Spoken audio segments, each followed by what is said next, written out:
Mr. Rainwater. Hey. This is now season 2. We've made it. We've made it to season 2. We have podcasted for a year.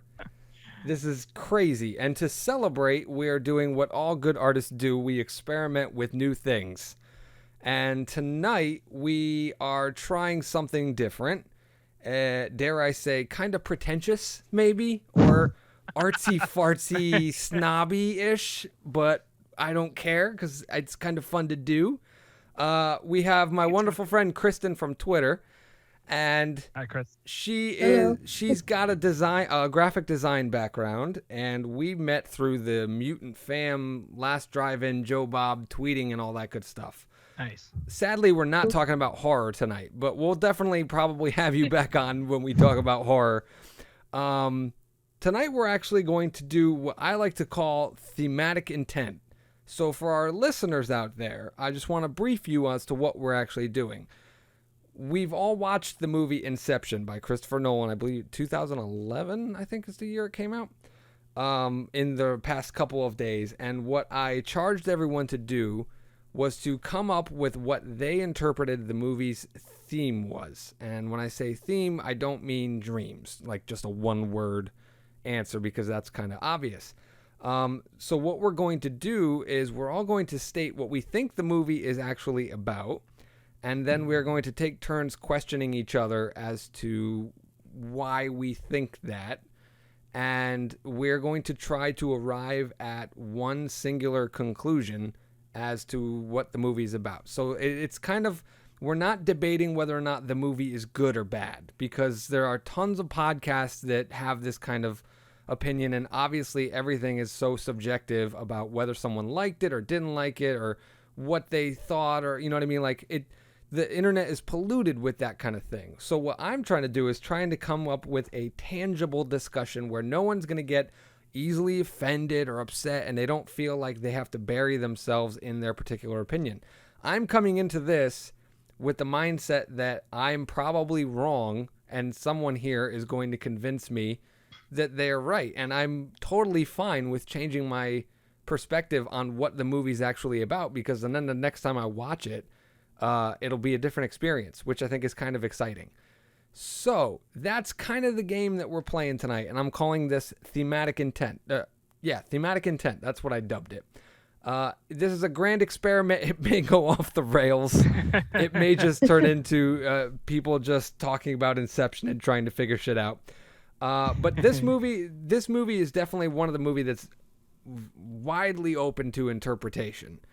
It's not very obvious what the theme is. There's so many themes stated throughout the movie explicitly that you could kind of pick up on any one of them and say that's what it is, or you could infer one from things that have happened or collect them all.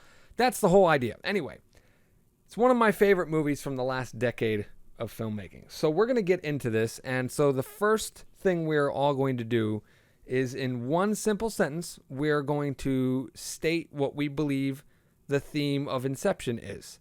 After that, we will take turns just asking each other one question, and then the person who answers the question is allowed to ask someone else a question. And after we all have done that, I will ask anyone if they would like to abandon their theme that they chose originally and join someone else's, or if they would like to hang on to their theme. And then we will go around again with another round of questioning, and then we'll stop again and see if anybody wants to abandon their theme, and so on and so forth. So we'll do this until we either go crazy or roughly an hour has gone by. And it's going to be very interesting or very boring. I don't know, but stay tuned to find out. So let's get this kicked off. Ladies first. Kristen, state what you believe the theme of Inception is.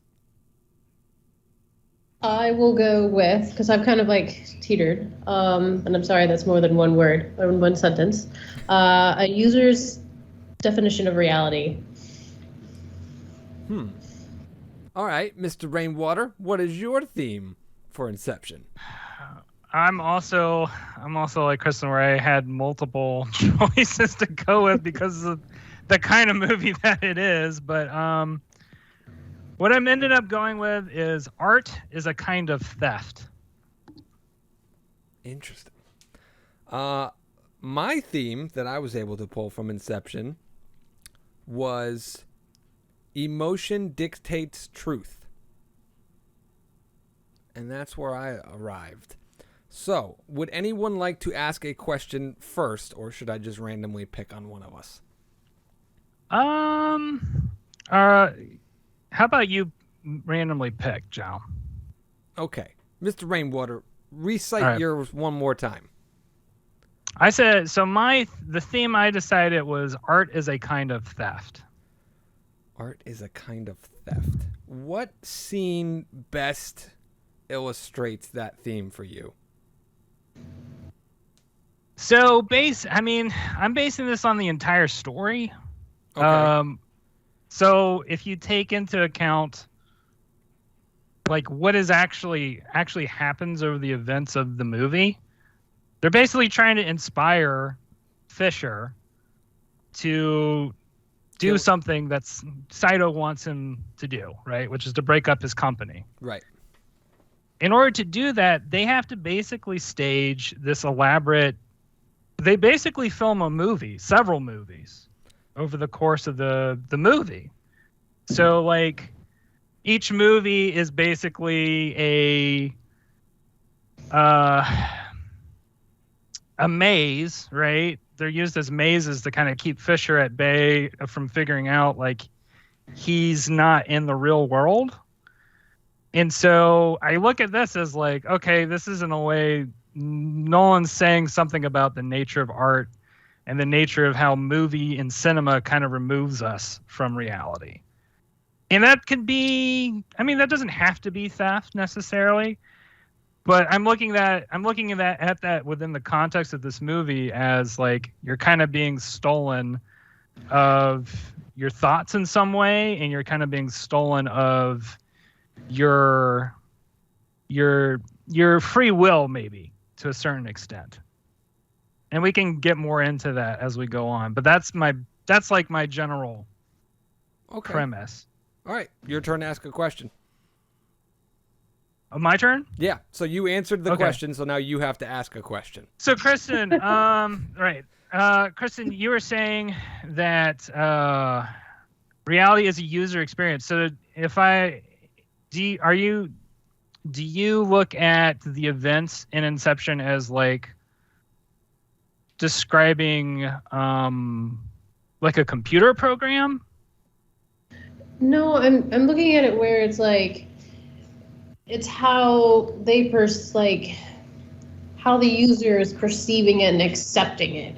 So like the huge thing is like to make sure that he doesn't cognitively register that he's within a dream. So it's kind of like how is he like perceptive of the the theme that they're giving him at the time, because they change the different themes. So when you see the themes change, you're also seeing his acceptance and the fact of like, okay, will he accept this? And it's all right. So he's here and he's accepting it. And then all of a sudden it's kind of like, no, this went awry. So they have to change what the theme and like what they're doing. So then you have a different scenario. So it's kind of like how they're giving him multiple different scenarios and how he's, adapting and accepting it, which is kind of like, I think where I kind of got the overall theme, because you're continuously kind of looking at that collectively in each of the scenarios. How is this acceptance? How is it going? Like, is he taking this as reality? And how far can we stretch this to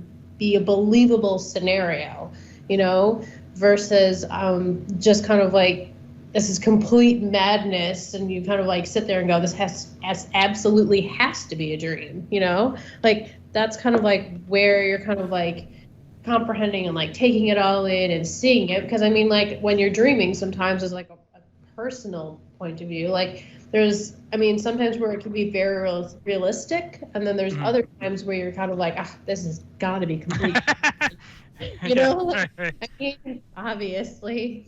So that's kind of like where that kind of whole viewpoint goes, especially because I feel like it repeated itself in several times, and also in the end with the sequence of when you're seeing, you know, DiCaprio's character, how he's accepting that reality as well as a whole. So I felt kind of like that was a reoccurring theme that I saw that I could kind of like take as a main theme versus like smaller offshoots. Okay. Your turn, Kristen. And you don't, Great. Ask somebody. and Kristen, you can ask a question. You don't have to particularly ask me. You can ask Rainwater if you want. Yeah. It's whatever you want. So for when you say art is theft, like, are you defining it as kind of like, because this is a cognitive film, more of a cognitive way? Because like when you think of art, like you think of it as a tangible object. So you're Sure, kind of like, sure. hey, like I've created this masterpiece of like oil painting, watercolors, or something that you can physically go see, and like sculpture. I mean, obviously art can be music, notes, and Yeah. like things, but like how are you defining that theft? Yeah, I'm talking about it in a more conceptual way, I think, in terms of another word I could use instead of art is media.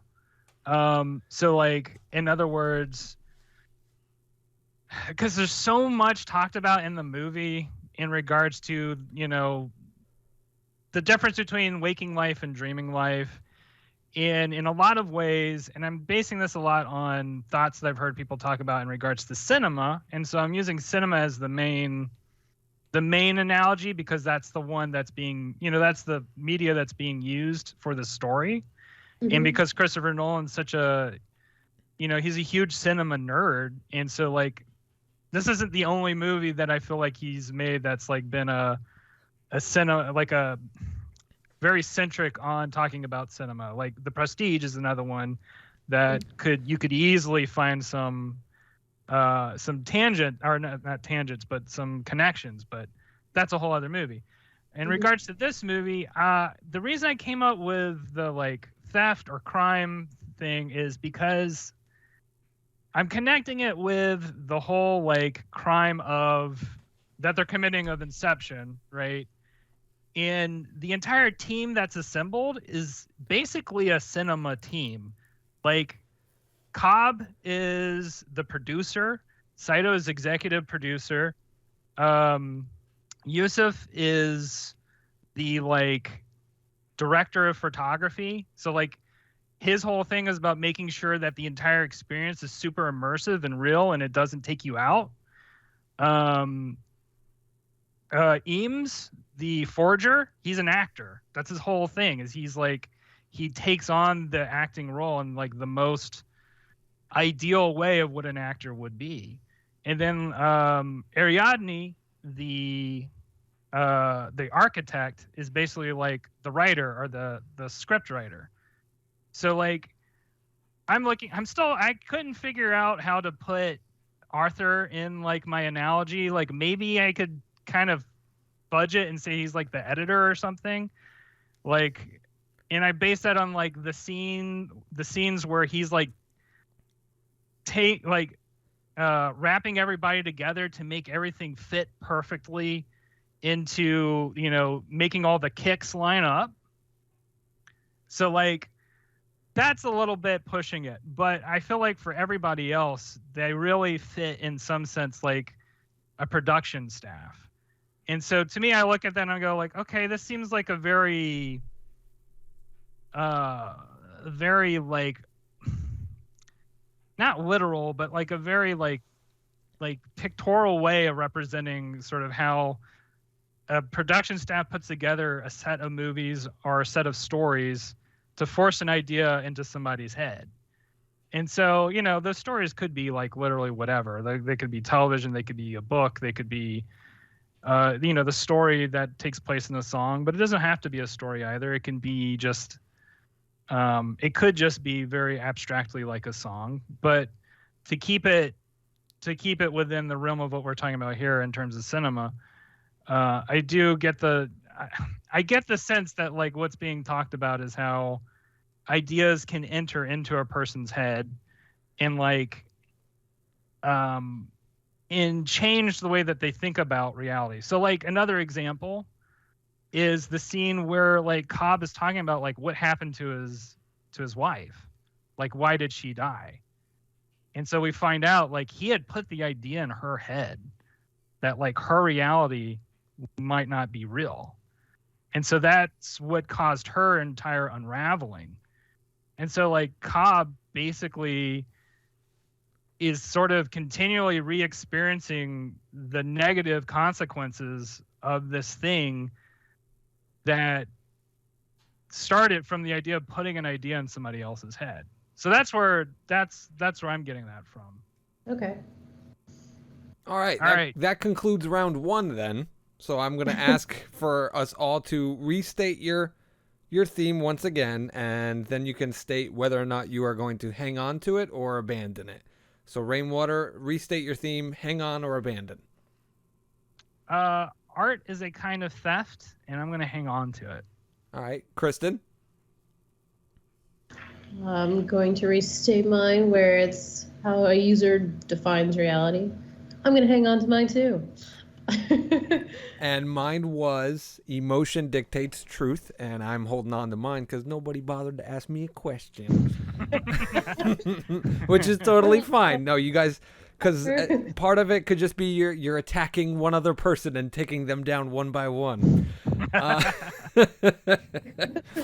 So I asked the first question last time, so I will allow one of you to ask another question. And again, it doesn't have to be at me. But one of you can choose to ask a question to start off round 2. What was your theme again? Could you Sure. repeat it again? Mine was emotion dictates truth. Right. So can I go and ask a question? Yeah, absolutely. So like, where did you like come to that conclusion of your thesis? Like, how did that all wrap around for the entirety of the movie? Because obviously there's a ton. So, I mean, emotion is a huge run through, I mean, in human life, no matter what. I mean, that dictates kind of like 99.9% of what we do. Mm-hmm. So, like, how is it defined here for a theme? So, I guess. So early on in the film, there's a scene on, I believe it's a helicopter, where Saito has finally gotten... He's captured Leonardo DiCaprio and Joseph Gordon-Levitt, and they start talking about Inception, and they mentions the plot of Inception, or putting an idea in someone's head about elephants. And Arthur clearly states out, he goes, if I tell you don't think about elephants, what do you think about? And Saito says elephants. He goes, exactly, but you know it's not your idea. I gave it to you. So the idea that you can just walk into someone's mind and put something there and automatically it will grasp, it will take, is already eradicated. So from that point on, we're exploring, well, how do you put an idea into someone's head? How do they accept that particular idea? And later on in the film, Eames, when they're talking about breaking up the empire, very clearly states to Cobb, he says, well, there you have various political motivations, but you need to dumb it down to the very core of the relationship between the father and the son. And that's really what starts motivating on how they can get him to accept the particular idea of, I need to break up my father's business, which is to accept something or to create something of my own. So it's not the idea that they're trying to plant, it's the motivation that they're trying to spur that creates that particular idea. The motivation that will come out of the emotion, the catharsis that's felt between Cillian Murphy and Pete Postwaite when he's on his deathbed in that final scene in the snow area. It like the whole idea is motivated on the idea of, you know, my father wanted me to create something of my own, not I should break up my dad's business. It was more so about not becoming my father, not growing into him. He did love me. Like it's all rooted in that particular emotion that's kind of the engine that runs it. Furthermore, when you look at something like how Marion Cotillard dies when she leaps to her own death, it's because she believes that she is not in the real world anymore, an idea that Cobb put into her head. And the reason that it took was because she loved him. She had blind faith in trust in everything that he did. So because of that, Cobb starts using what are they called? The totems, right? which is not something that's emotional. That's an intellectual type of thing. To see that top spinning, the loaded die, things like that. That has no emotion in it whatsoever, which is why at the very end of the movie, the top is left spinning right before they cut to black. It's because it doesn't matter if the top is still spinning or not, or if it stops. That information is irrelevant. When it cuts to black, Christopher Nolan is asking you, well, what do you feel like happens? What do you think happened based on all of the other motivations? Do you think he got his happy ending? Did it feel like he had reached his conclusion?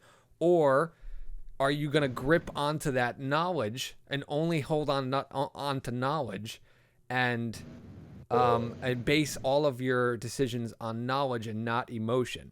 And you can even look at it when Sato's talking about taking a leap of faith, or do you want to die an old man filled with regret? Am I going on too far?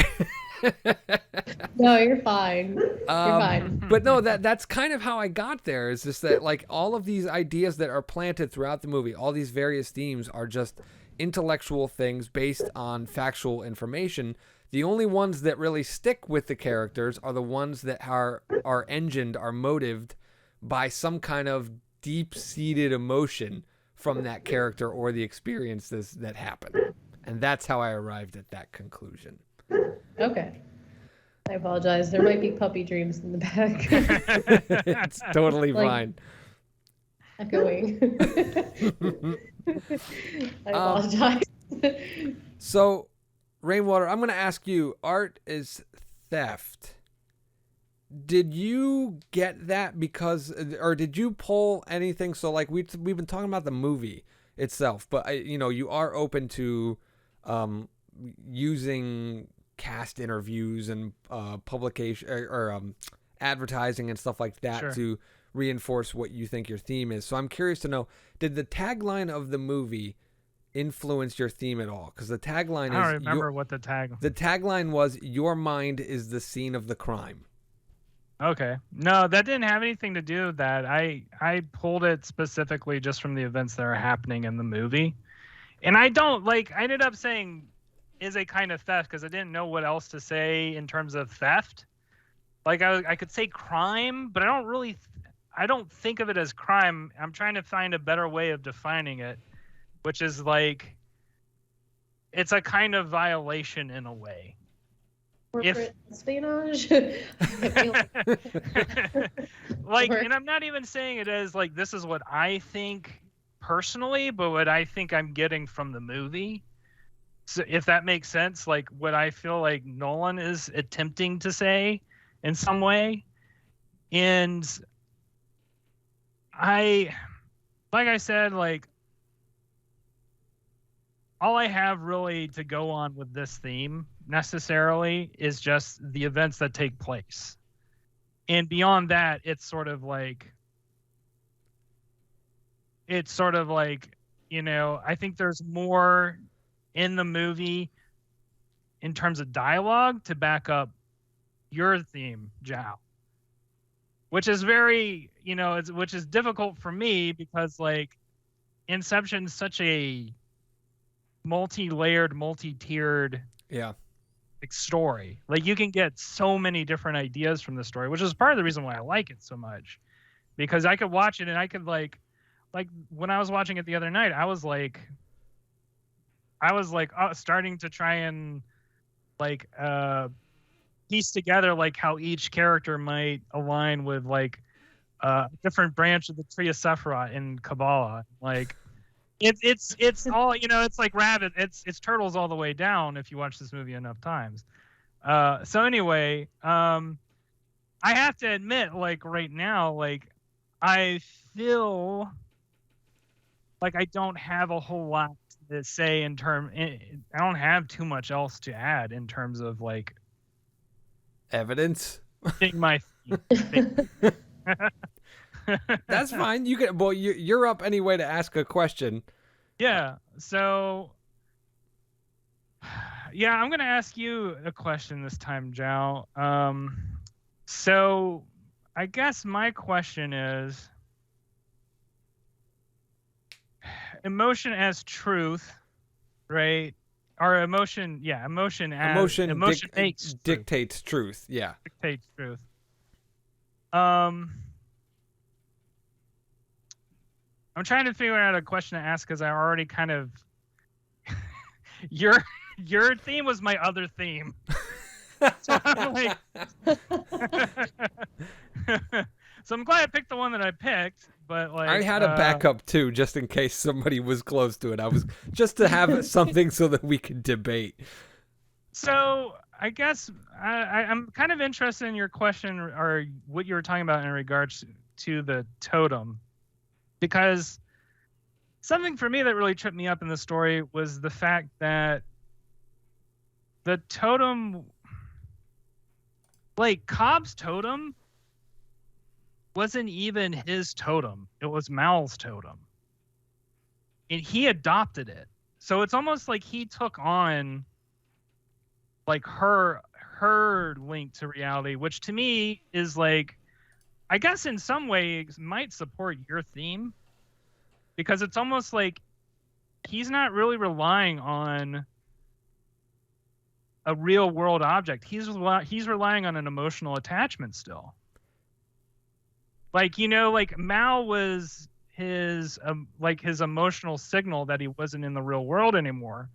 And yet at the same time, his thing that kept reminding him that he was in the real world was another emotional attachment. So with that, to me that suggests strengthening your position, basically, or your theme. Do you feel like that?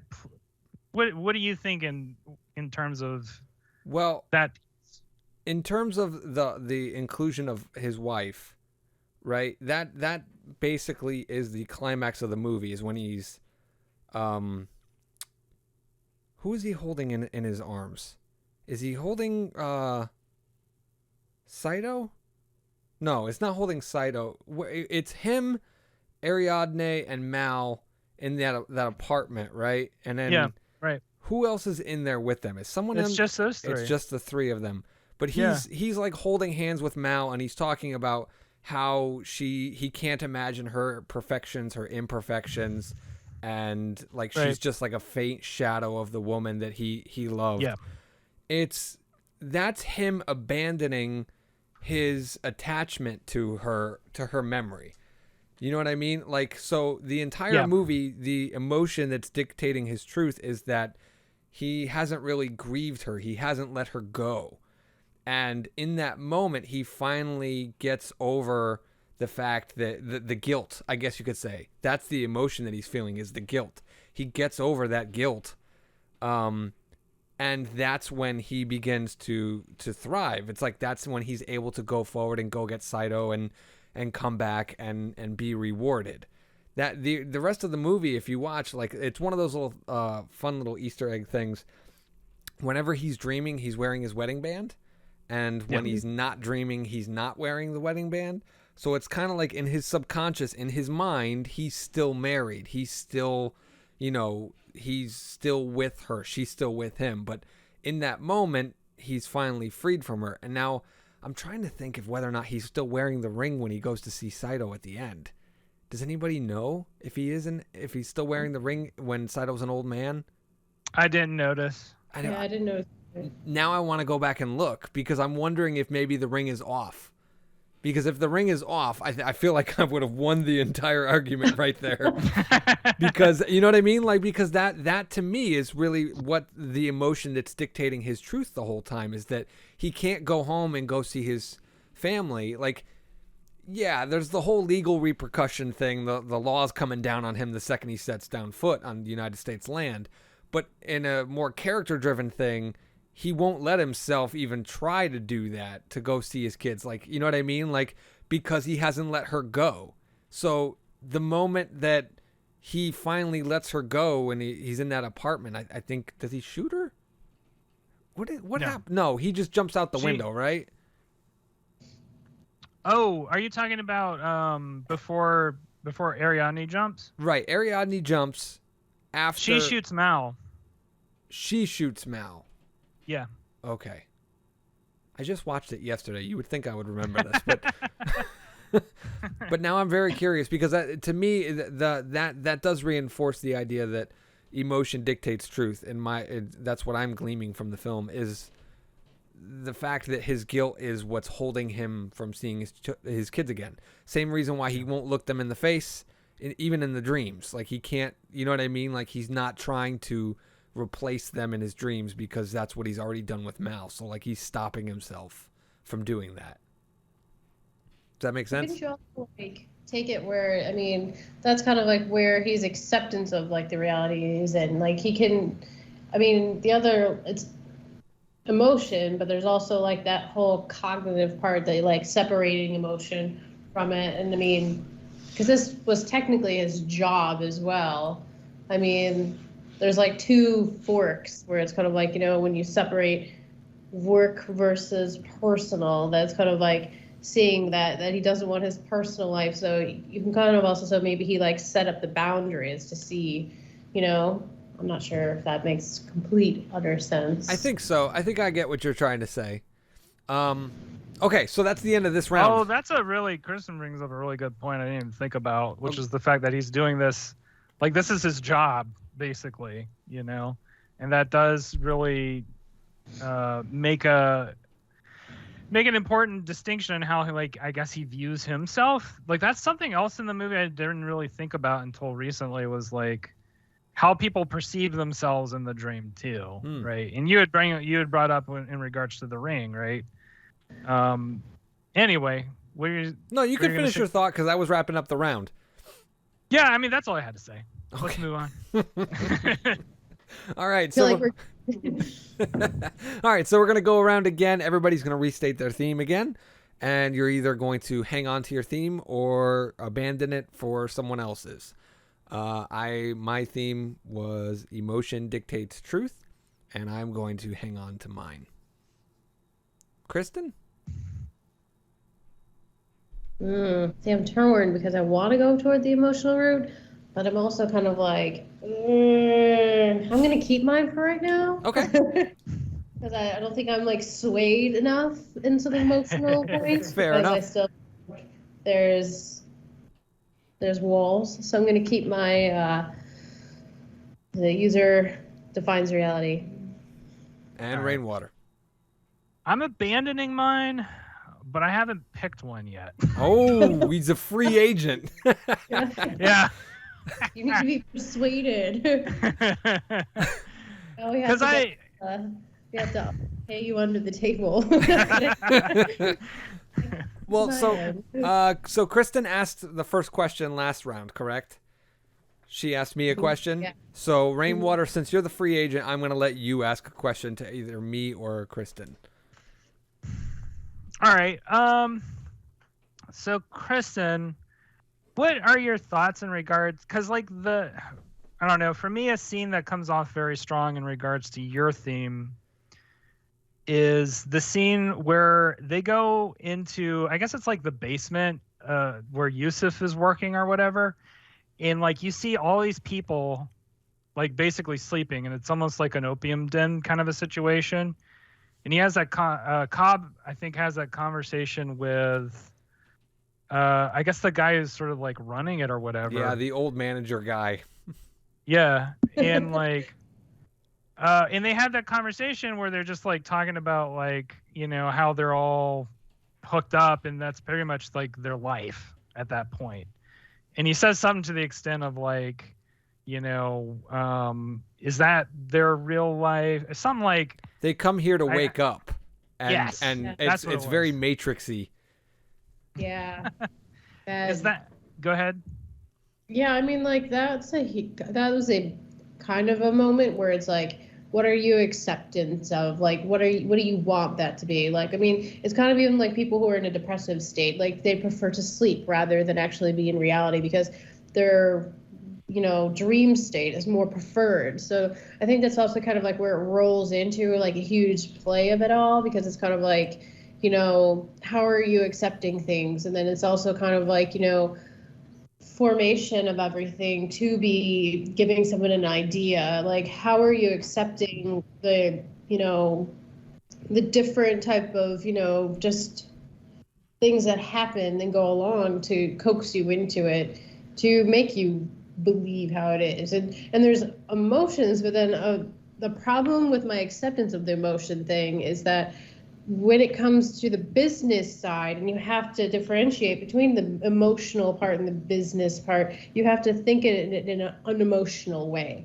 So like, I mean, yes, running the business and everything, and like thinking of it as like the whole dad whatever thing, it brings emotion. But at the same time, it's also kind of like, as a businessman, it's like, how do you, really perceive things, and what would be, the best in the capital, that capitalization, like, role. Like, they're in it to make money. They're in it to do things like that. Like, it's not too emotional. So I just feel like there's that differences in that, like, how you segue and be like, this is job, this is, emotion. Like, it's very different. I mean, when you're in, especially like, obviously a corporate atmosphere, like, you can't be personal, you have to, it's business. It's that whole slogan, So, I mean, it's hard because, I mean, these guys are not like, they're not like your intern that you're having that's going to sit there and cry when you yell at them and tell them they did something wrong. Like, these are guys who've been in the world, like, for a while, and they're like, they've gone up the ranks. They've done their time, I mean, you're not going to sit there and cry because someone doesn't like your idea. You're going to have to be convinced. And I just think, like, emotionally, it can be thrown into that, but it's not going to be the defining factor for someone, because in the end, it's all about return, So I feel kind of like there's a lot of that. But then when you look at that whole, the people and their emotional state and like wanting to sleep and, and all of that, so that they don't have to accept their reality, there is an underlying emotion theme of emotion, but at the same time, it's kind of like, what are they accepting? What do they want? Okay, that makes me feel this way and I'm happier in this state, but it's kind of like, I want to accept this rather than live like awake. Yeah. So I know, so you're going to be asking us next question, Kristen, but I just wanted to, I guess, point out something from my perspective. Sure. I'm kind of, the way that I'm looking at it between yours and Jow's is that Jow's making the argument of the theme sort of, I feel like y'all are making the argument of y'all's themes are very similar to each other, but it almost seems like what's being focused on for you, the focus is on sort of like a philosophical, or like a technical sort of prowess. I'm from the character's perspective. I think more so. And then from Jow, I think it's both technical prowess, but it's like, I'm trying to figure out how to state this. Like, Jow's focus is on the emotional elements, right? And your focus is on more the analytical elements of the movie. Does that make sense? It does to me. I know what you're kind of trying to get at. So you're basically, me and Kristen are representing the two different ideas that I'm that I'm championing for one side and she's championing for the other. The intellectual versus the emotional. Yeah, I think, that's what I'm trying to get at, basically. So that's what I'm trying to, because this is Nolan in a nutshell, I feel like, is he's always trying to like put all those things in the same basket, and trying to like merge an intellectual feat with an emotionally appealing like story. So what were you going to say, Jow? Nothing. I have an argument to make, but I'm not going to make it until I get asked a question that allows me to do it. I'm playing by my own rules. Well, Kristen, it's your turn to ask the next question. I guess, what is your argument to make? Yeah. Okay. That's fair. I want to hear it. So, you can't like lead into that. So Kristen makes a very perfect point that the majority of these characters are doing this as a job. This is what they do for a living. This is how they earn their way. This is how they find fulfillment. we are seeing this particular story through the eyes of Cobb, right? So he, to me, is the one who is signaling what this particular story is about. We're watching this particular character. The only thing that I have, and I feel like it's a strong argument, as to why this isn't a job for him, is because he gives up his entire monetary share to Yusuf. Because after they find out that, what's his face, Cillian Murphy's subconscious is armed, there's that whole, like, it's a big explosive dialogue scene in the warehouse when they're arguing about killing Saito to put him out of his misery, but then he's like, oh, he won't wake up, he'll go into a deeper thing, and this and that. And finally, I think either Tom Hardy or Joseph Gordon-Levitt asks Yusuf, he's like, yeah, how much of his share did he promise to you for making such a strong compound? Half of it? And Yusuf goes, no, all of it. So Leonardo DiCaprio isn't doing this for money. This is not about, this isn't a job to him in terms of a business thing or a career thing. It's something that he's been trained to do. He's done it his entire life, or a majority of his life. It's kind of his, his best skill. But this particular job is about getting back to his kids. This is a personal thing for him. This is a character-driven thing for him, because even at the beginning, when Saito offers him the job, he initially refuses it, right? The hero's call, he refuses the thing, and Saito taunts him a little bit more. He's like, oh, that's impossible. He's like, just like Inception, right? And then Leonardo DiCaprio turns around and comes back, and he's like, if I could do this, I would need assurances that you can do what you can say you can do, and this and that. He doesn't talk about money. He doesn't talk about how it's the greatest Inception that has ever taken place or anything like that. He's simply doing it because he's on a cathartic journey, an emotional journey to get himself back to his kids. He's had that phone call with them by this point when Saito offers him the job, where he's been reminded of what he really wants in this world, because it's clear that he can avoid the original business that hired him to spy on Saito. He was going to escape them and get away from them. He runs away from them in Mombasa. It's not really that hard for him. He can keep doing this, but it's one of those things where he can keep doing this forever because he's so good at it.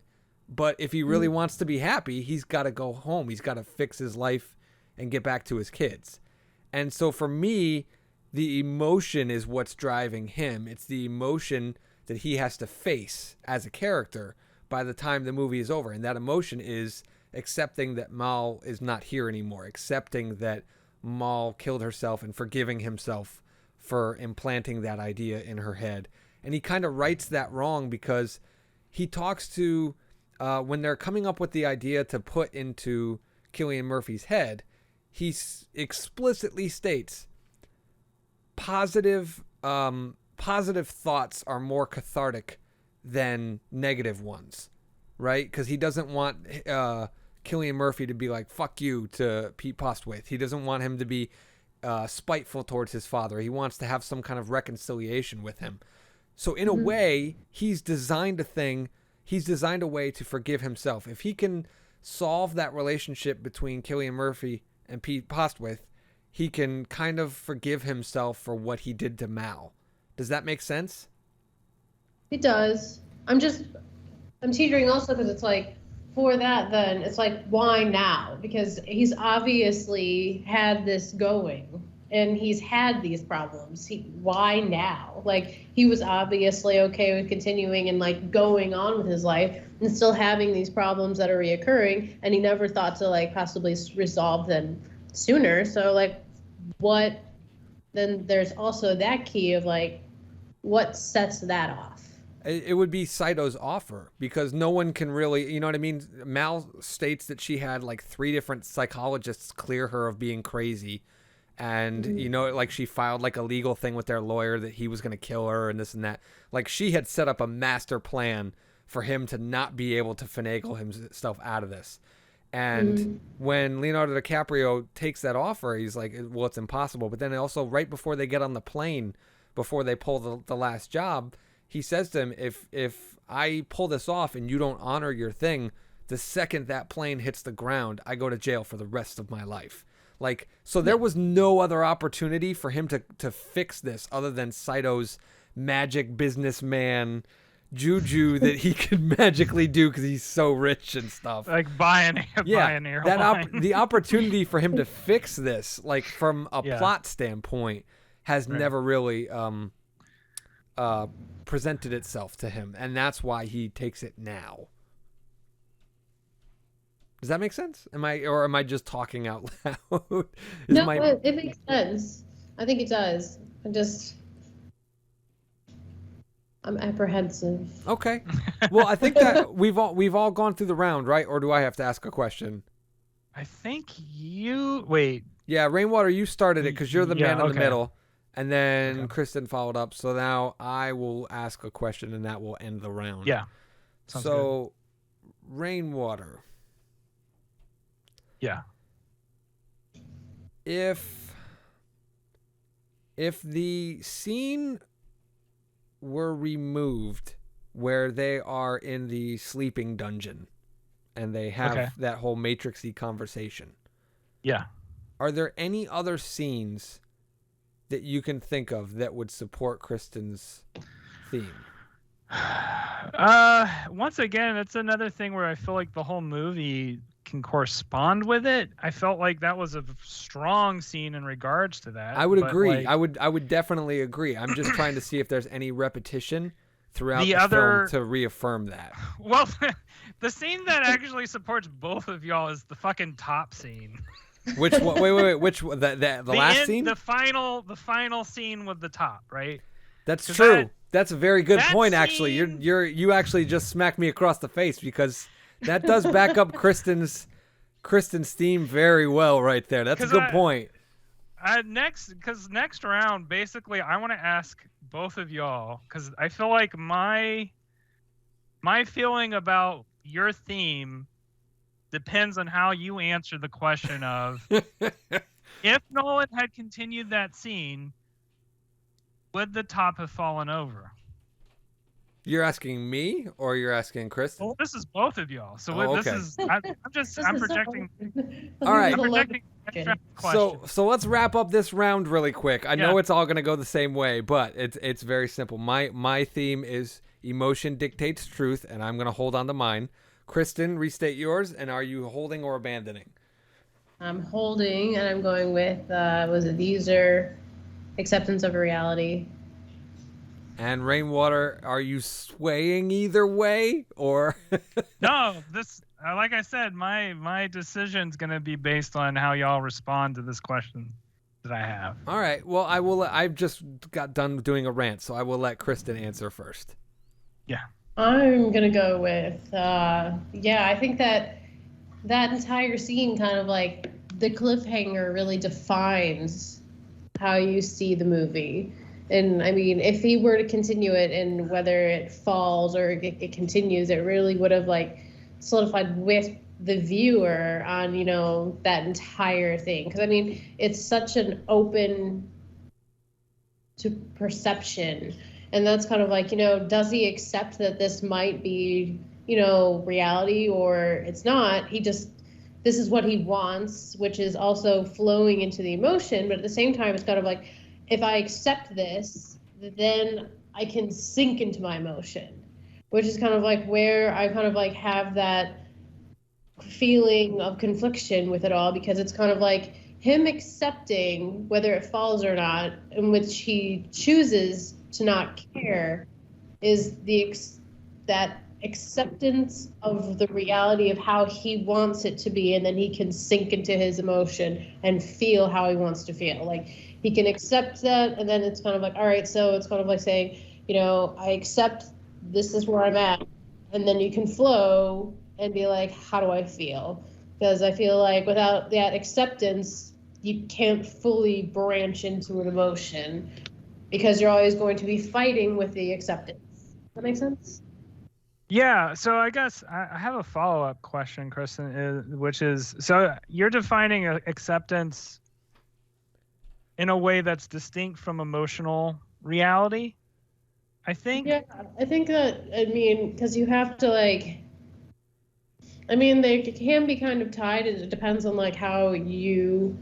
This is such an open ended because it's like how a person, you know, routinely goes about things. I mean, some people lead with their emotions, and then some people don't. I feel like a lot of this, though, for this movie, you are accepting things. I'm not whole like 100% on emotion because I mean, obviously, he mentally still in the back of his mind knows that he is either in it or out of it. He knows he's going through the inceptions or coming out of it. I feel kind of like because that's his job. I mean, whether he decides like in his acceptance of that is kind of like where it all leads. So this is another thought that I kind of ran through in my head, which is that, it is possible for the top to fall and it still be a dream. Like, it's still possible that the top could fall over and Cobb would not be out of the dream state, which to me would go against Jow's theme.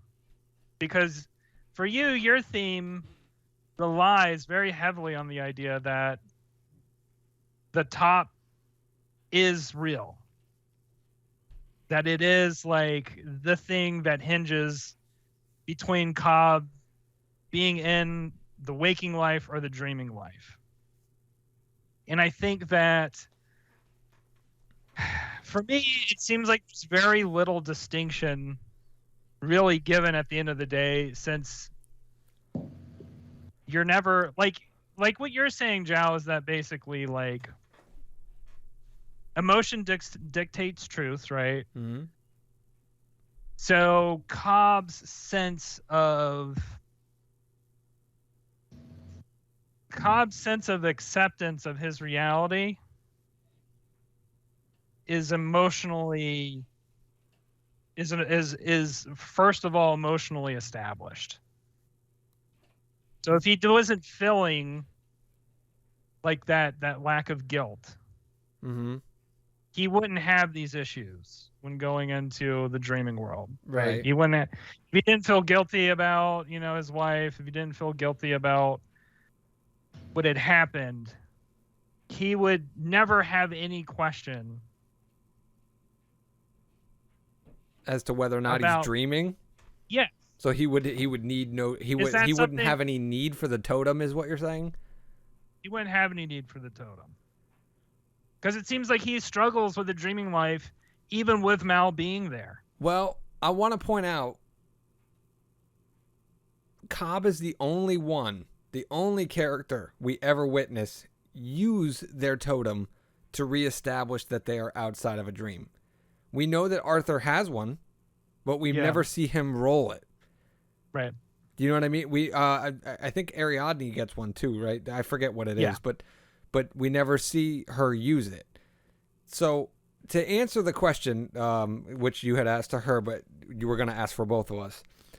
First off, I'm not beneath appealing to your ego, because the last scene with the top still spinning actually reaffirms your original theme about the allegory of like art and artists are like thieves in a way, because the fact that it cuts to black before it gives you an answer is in fact in itself a kick, which is the kicking you out of the dream that is the movie, to be like, sure. You know what I mean? Like everybody, you could hear a pin drop in a movie theater when that moment happened. Everybody was waiting to see what would happen. They sucked you into that dream to make you feel like you were inside of it. And the moment it cuts to black was a kick. But to me, the thing about it is so it's not a theme. It is a theme represented in the film, but like, again, Sato makes that saying, do you want to be an old man filled with regret, or do you want to take a leap of faith? And when we get to that moment when the scene cuts to black and when the top is still spinning when it cuts, it's asking you that question right there. Do you want to take that leap of faith and be happy?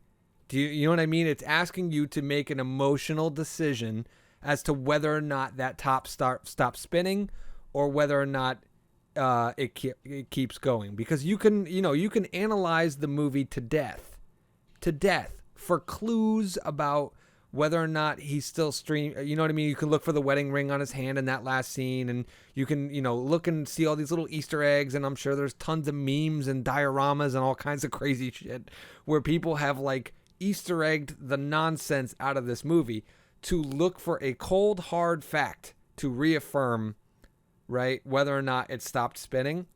But at the end of the day, there has never been a definitive answer. No one has been you know what I mean? Like, you could say one way or the other and someone can come and argue against it, kind of like we're doing now. So at the end of the day, it's asking you the question, what do you feel happened? Do you feel like he got his happy ending, or do you feel like it kept spinning? Because there's no way we will ever know.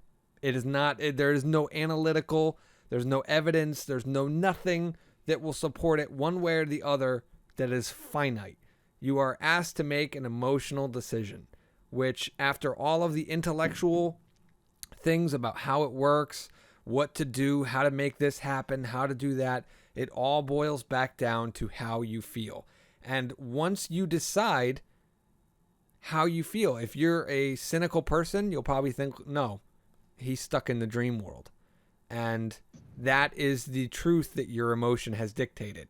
If you are an optimistic person, you're looking at it and you're like, no, he made it back with his kids, and that's what I'm going to live with. That's how I want to set it. But your emotion will dictate that truth.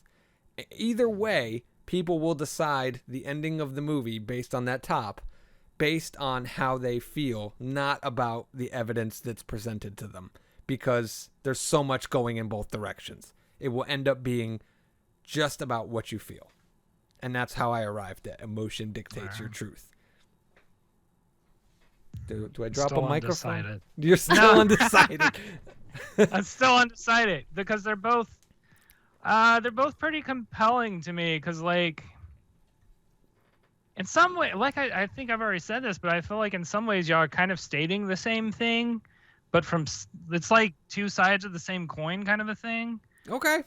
And for me, like, from Kristen, I get, like, there's a saying that I've always really liked, which is, like, it's not the person that's real or the environment that's real, it's the experience that's real.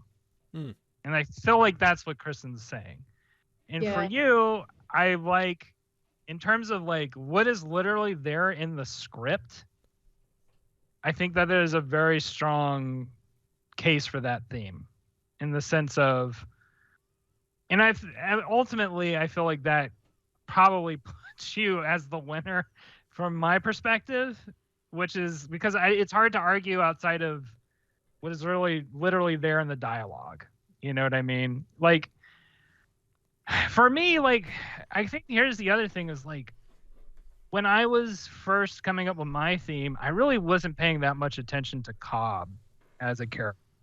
Even though he is the main character, right? He is, like, the protagonist of the film.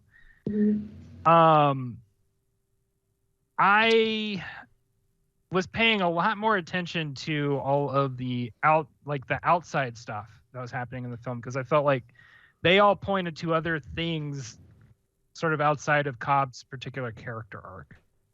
Because Cobb's character arc is important, obviously, to the film, but then there's all these other things. I'm like, well, why even have them in there, you know, if not to also have other statements in regards to this theme about, you know, the dreaming life and the waking life. That's true, because all the other characters are defining their own realities and defining different things through their actions in the story. No, I get that. And like you know, the way that I was looking at looking at the film, as there's all these analogies to filmmaking, to me kind of speaks to creating a user experience, you know, which is, I mean, that's what is cinema. That is what games are. That's what any sort of media is you're creating an experience for somebody to come into, inhabit, and then come out of, hopefully, right? You want them to exit it at some point, generally. But But the point being is all the stuff outside of Cobb's storyline really supports Kristen's theme for me. And everything in Cobb's storyline is 100% your theme. So My theme. Yeah, your theme. Okay. Sorry. I'm pointing to you on talking about user experiences. All right, so we've just topped out of that at an hour. So I guess it's really coming down to this. I think me and Kristen are both going to hold steadfast in our theme. So Rainwater, you're going to decide the winner here, and I already feel like I know where you're going because you've kind of said it twice already. So go ahead and put me out of my misery. This is where we cut out at the podcast. And let the audience decide which way they feel it went. Wow, that like you totally like. Now see, Inception annoyed people when it first ended because like everybody was like, "Oh, I wanted to know," blah blah blah. They were all up in arms about it, but now like with retrospect, people are more calm about it, so they can have discussions like this. Whereas if we just cut the podcast off right now, people, the 3 listeners we have would definitely abandon us forever. It would be just a wrap. So go ahead, say what you're gonna say, Mr. Rainwater. Which side have you decided to join? I'm gonna side with Kristen on this one because I think that her theme ultimately is more philosophically satisfying to me. Okay. And more satisfying to all the things that I was particularly focused on in regards to watching the movie. Yeah. I definitely think there's merit. Despite clinging to my theme, I definitely see a large amount of merit in Kristen's. Like, I'm not denying that there is definitely evidence and substance behind that. I just feel like mine's more prominent. But that's kind of the whole argument of this particular podcast format and even the movie is that, well, I guess I'm making Kristen's point right now then. It's about the experience of the person. So, all right, maybe I'll abandon mine too then. Maybe I have just been Inception. All right, so that's it then. So our inaugural winner is Kristen. She has defeated the most stubborn man on the internet, me. In terms of this, I think this was actually fun, and it actually came out to a perfect hour, which is fucking insane. I did not think it would go this long. I figured we would be like 20 minutes into it, and then we'd be like, hey, so what'd you guys do today? This was fun. I definitely see this being a reoccurring thing. So we will probably have to have you back, Kristen, so that you can defend your championship. Absolutely, and I'd love to come back. I know I'm a little, I'm just getting over sick, so I haven't been too argumentative as well. So. Oh boy, so in other words, you're telling us you beat us with a handicap. Thanks. That's really gonna make it exciting. However, I think what we're gonna have to do is we're gonna make whoever the current champion is when they come back for their next round, is they are gonna have to decide the film that everyone watches and formulates the opinion on. So it doesn't have to be next week or nothing like that. We can go a couple weeks. In fact, we have regular art themes and stuff lined up for the next couple of weeks. So probably not until at least January. But maybe get some wheels turning if you're interested in coming back. We would love to have you. Thank you for coming in your first episode and just kicking our ass, not even having listened to the podcast before. As always, Mr. Rainwater, thank you for joining me. Thank you for being my co-host. I hope you all are enjoying our new intro and our cheesy new music that I picked out. I wonder if anyone listened to last week's episode about transitions and subtly noticed that the background on the YouTube version slowly transitioned to a new background, because I talked about that actually in the episode and then I followed up and did it. Thank you to everybody tuning in. We will be back next week. Rainwater, what are we talking about next week? I forget already. You know how bad my memory is. I think are we doing the art of commentary next week? Is that what it is? Wait, yeah, it is the commentary episode. Next week is the art of commentary, in which me and Rainwater are going back to episode 1 of Midnight at the Spaghetti Factory, and we are going to critique our own podcast, which is fucking terrible compared to now. So that'll be interesting. If you have not listened to that podcast, don't. Just wait, because we're going to play clips during next week's episode, and it'll probably be 10 times better, and you'll get the gist of it. It'll be the fruit or the juice of that particular episode, and not having to deal with the hour and a half of me and Rainwater introducing ourselves to no one. All right, so we will wrap it up. Once again, Kristen, thank you for coming on. It was a pleasure. Yeah, you did a great job. Thank you for having me. Rainwater, thank you for playing along and humoring my crazy experiment idea. And thank you, Mr. and Mrs. Listener, for checking us out. And we will see you next week. Good night.